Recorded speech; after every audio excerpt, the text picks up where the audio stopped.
What I'm not entirely clear about is whether or not there would be any impact as a result of this uncertainty about the rules upon the amount that the individuals received, as distinct from the question of who's paying for it. Can you maybe clarify for us whether or not there would be justifiable anxiety about what the amounts that people might receive would be? Yeah.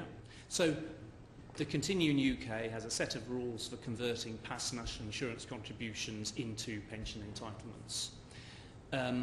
In the event of separation, first question, any years of service after separation, how do they convert into state pension rights?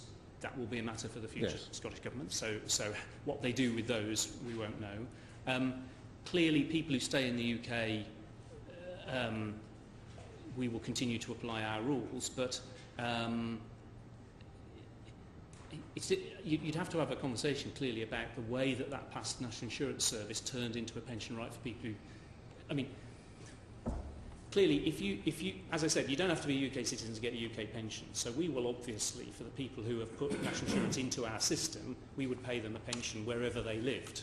So separation wouldn't affect that, but what happened post-separation would be a matter for the future. Yes, post-separation going forward, I can see, yes, that the Scottish Government would have to then devise a pension system. I understand that.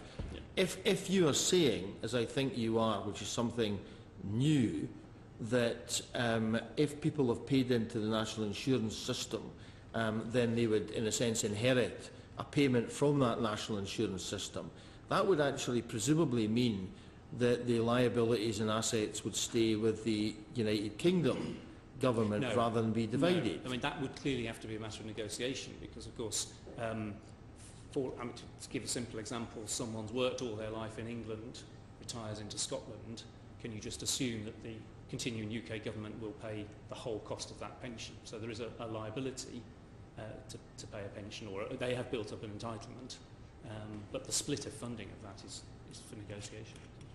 So the split of funding is only unclear in as much as who actually pays it. Yeah.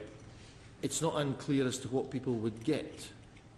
Up to the period of separation, as I say, because you could retire to France, and we just pay you a pension. So where you end up isn't material because you've paid into the system.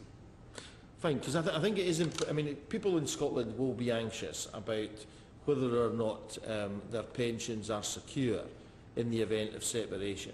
I think that you are saying to us that their pensions will be secure because if they have paid in, then they will get out. The question of whether or not that comes from a separate Scotland or the remaining of the UK will have to be yet devised by a scheme as yet undetermined, but the individual can be secure in the knowledge that they will get their money. So so just to stress, I know you know this, but we're talking about state pensions only. I think the position of private pensions and public service pensions. Yes, that's right. We're just sticking with the state pensions. People have built up a right wherever they retire to in respect of service for as long as they are paying into the UK national insurance system.